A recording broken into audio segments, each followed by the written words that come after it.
बांग्लादेशी जिहादी मुस्लिम सरकार मुर्दाबाद।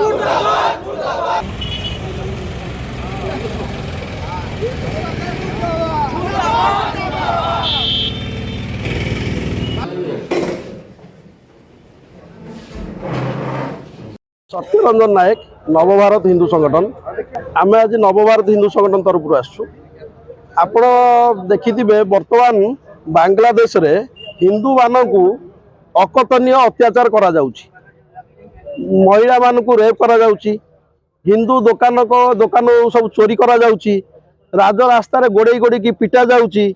इस्कन एक धार्मिक संगठन तार महंत तांकर मुख्य जी चिन्मय कृष्ण दास प्रभुजी को गिरफ करा जाइछि।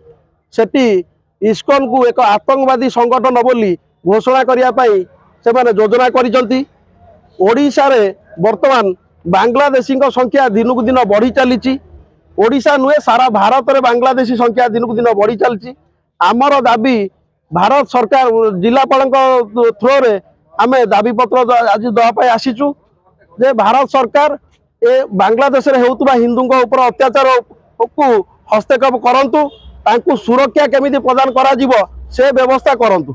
जदि किछि सुरक्षा से बड़ा किछि जदि प्रदान न करा गला कारण हिंदू गोटिए देश विश्व रे गोटिए देश हिंदू भारत भारतर जो जो जगह भारतीय माने रहउचंती भारत सरकार दायित्व सेमानकु सुरक्षा प्रदान करिबा।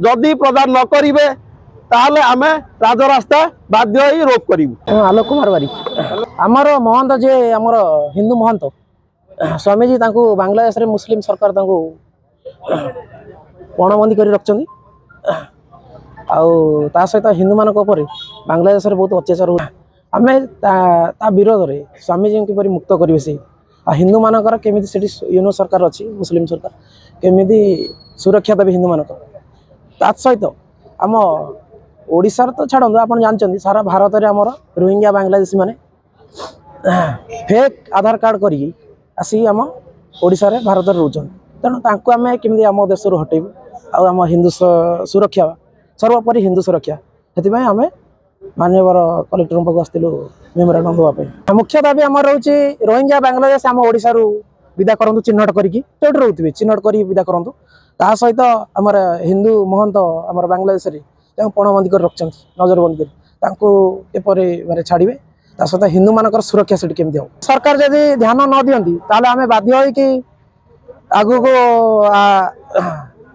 रास्ता रोक करू नेशनल हाईवे जो रोक करूँ ता सहित निया जला हम ता सहित आईन की बाध्य होई कि आमे तो शांति प्रिय बाध्य होई कि आमे आईन नवा पड़ो।